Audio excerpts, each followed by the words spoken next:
Joint family. रोशनी, अब तेरी शादी की उम्र हो चुकी है। सब तेरे लिए लड़का देख रहे हैं और तू है कि 8-9 बजे बिस्तर से उठ रही है। मम्मी, क्या आप भी सुबह सुबह ज्ञान दे रही हो? सोने तो दो कम से कम। क्या करें, अब तेरी हरकतें ही ऐसी हैं। चल अब बिस्तर छोड़ और मेरे साथ खाना बनाना सीख। ना, मैं नहीं बना रही खाना वाना। आप प्लीज जाइए ना यहाँ से। रोशनी की बातों से निराश होकर निशा वहाँ से चली जाती है। निशा, तुम रोशनी को घर का कामकाज क्यों नहीं सिखाती? अगर यही हाल रहा फिर तो 2 दिन में उसके ससुराल वाले उसे यहाँ छोड़कर चल देंगे। मैं तो बहुत कोशिश करती हूँ उसे घर की जिम्मेदारियां सिखाने की, लेकिन वो मेरी सुने तब ना। आप तो जानते ही हैं ना कि वो कितनी जिद्दी है। हमें निशा के लिए एक ऐसा लड़का ढूंढना होगा जिसका भरा पूरा परिवार हो। सास ससुर से लेकर जेठ जिठानी देवर ननद सब हो। यहाँ ना सही, लेकिन शादी के बाद उसे वहाँ अपनी जिम्मेदारियों का एहसास जरूर होगा। कुछ दिनों के बाद रोशनी का परिवार उसके लिए लड़का देखना शुरू कर देता है और एक दिन चिराग नाम का लड़का रोशनी को देखने अपने परिवार के साथ उसके घर पहुंच जाता है। देखिए भाई साहब, मैं पहले ही आपको बता देती हूँ, हमारा परिवार बहुत बड़ा है, इसलिए अगर आपकी लड़की हमारे घर की जिम्मेदारियाँ बिना नान नुकुर के उठा सकती है तभी हम ये रिश्ता पक्का करेंगे। अरे ये भी कोई बोलने वाली बात है बहन जी। हमारी रोशनी आपके पूरे परिवार को बैठे बैठे खिला सकती है। इतनी जिम्मेदार है मेरी बेटी। अगर ऐसी बात है फिर तो हमें इस रिश्ते से कोई आपत्ति नहीं है। तो फिर चट मंगनी पट ब्याह के बारे में क्या ख्याल है? हाँ, बिल्कुल। शादी में देर किस बात की? 3 हफ्ते बाद ही शादी का शुभ योग है। अगर आपको कोई दिक्कत ना हो तो हम इनकी शादी भी 3 हफ्ते बाद ही करा देते हैं। अरे हमें इसमें कोई परेशानी नहीं है। इस तरह दोनों परिवारों में शादी की तैयारियां शुरू हो जाती है और कुछ ही दिनों बाद रोशनी की शादी चिराग से करा दी जाती है। शादी के बाद, बहू, इनसे मिलो। ये है तुम्हारी दादी सास, ये बड़ी सास और बड़े ससुर। ये तुम्हारे जेठ, ये जेठानी।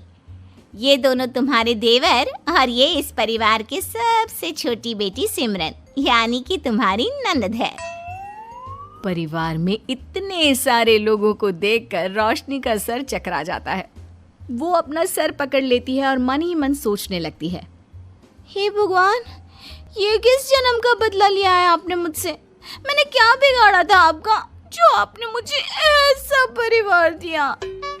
बेटा, किस सोच में पड़ गई तुम? और कितने लोग हैं आपके परिवार में? बस हम इतने ही लोग हैं बेटा, ज्यादा लंबा परिवार नहीं है हमारा। अब इससे लंबा और कितना बड़ा परिवार होगा आपका? ये ससुराल कम चिड़ियाघर ज्यादा लग रहा है। कुछ कहा क्या तुमने बेटा? नहीं मम्मी जी, वो मैं बहुत थक गई हूँ, तो क्या अब मैं सोने जा सकती हूँ? हाँ, क्यों नहीं बहू।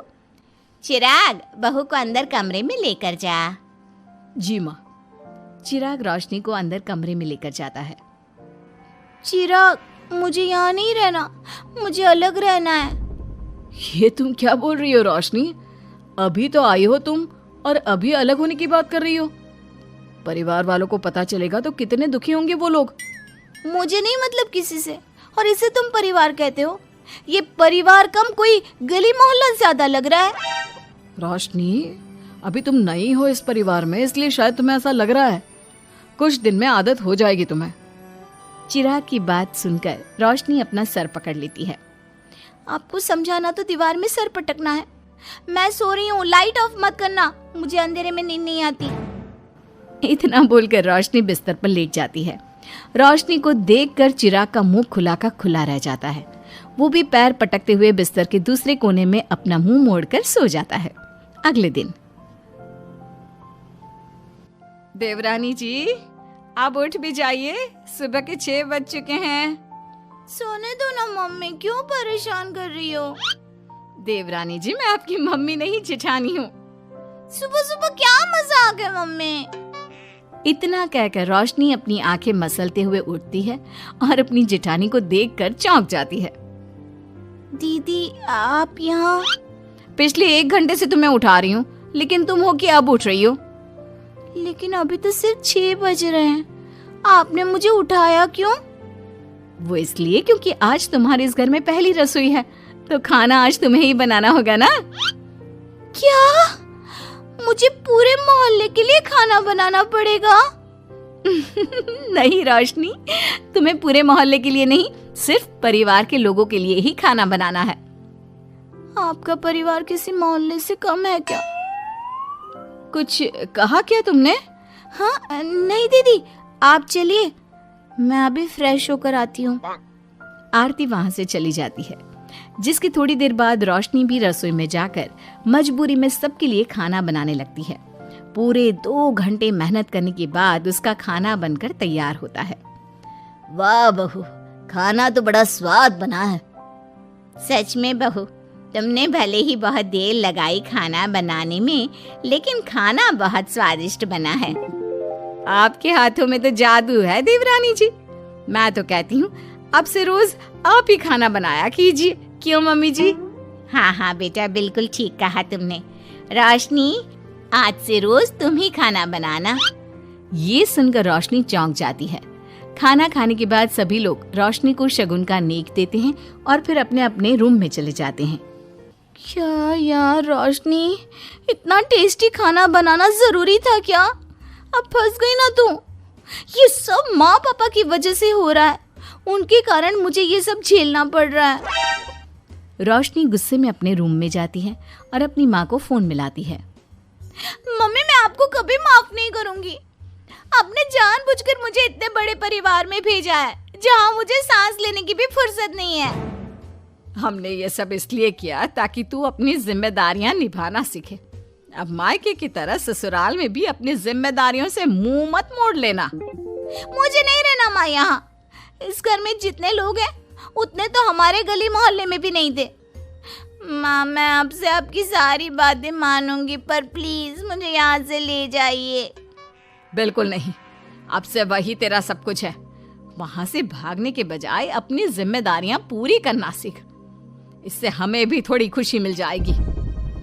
माँ की बातों से निराश होकर रोशनी फोन काट देती है, जिसके बाद उसकी नजर नेक में मिले पैसों पर पड़ती है और वो फटाफट से बिस्तर पर बैठकर पैसे गिनना शुरू कर देती है। अरे वाह, ये तो पूरे 25,000 रुपए हैं। किसी ने भी 5100 से कम का नेक नहीं दिया। चलो अच्छा है, कुछ तो फायदा हुआ इतने बड़े परिवार में शादी करने का। अब इन सब पैसों से मैं अकेले शॉपिंग करूंगी, बहुत मजा आएगा। शॉपिंग के बारे में सोच सोच कर ही रोशनी अपने बिस्तर पर कूदने लगती है। उसे बिस्तर पर कूदता देख सभी लोग चौंक जाते हैं। भाभी, आप ऐसे क्यों उछल रही हो? छोटी बच्ची हो क्या? अपनी ननद की बात सुनकर रोशनी का मुंह खुला का खुला रह जाता है।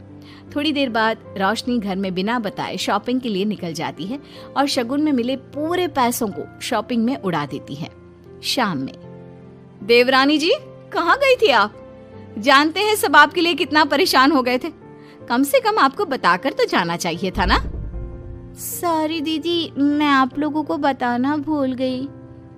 वैसे इतने सारे बैग किस चीज के हैं? तुम शॉपिंग करने गई थी क्या? हाँ दीदी, वो आज नेक में इतने सारे पैसे मिले थे ना, तो मैंने सोचा क्यों ना मैं उन पैसों की शॉपिंग ही कर लूं। अरे वाह, ये तो बहुत अच्छा सोचा तुमने। मम्मी, पापा, सिमरन, देवर जी, सब बाहर आइए। देखिए रोशनी हम सब के लिए क्या लाई है। रोशनी कुछ समझती उससे पहले ही वहाँ सब लोग आ जाते हैं। क्या हुआ आरती बहू, क्यों चिल्ला रही हो? अरे देखिए ना माँ, रोशनी हमारे लिए शॉपिंग करके आई है। वो देखिए, रोशनी हम सब के लिए कितने कपड़े लेकर आई है।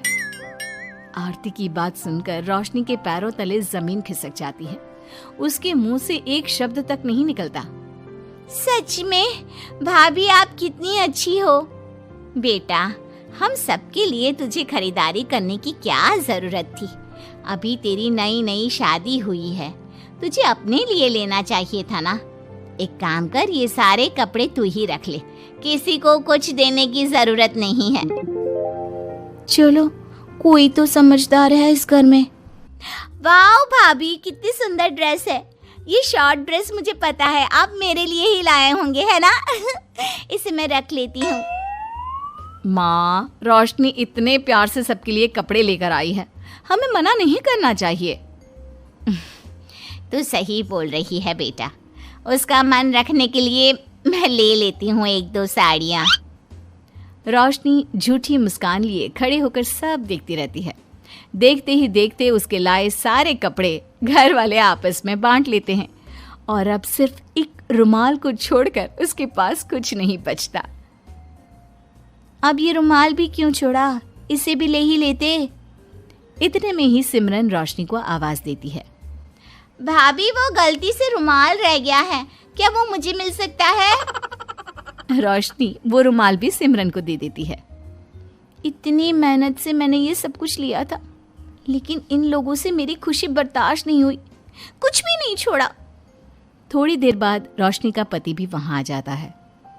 मैंने सुना है आज तुमने सभी के लिए खरीदारी की है, तुम मेरे लिए कुछ लेकर नहीं आई? बस फिर क्या था, इतना सुनते ही रोशनी का पारा हाई हो जाता है और वो चिराग को घूरने लगती है, जिससे चिराग डर के मारे वहां से खिसक जाता है। हाय रे, फूटी किस्मत मेरी, जो ये जॉइंट फैमिली मेरे मत्थे चढ़ी।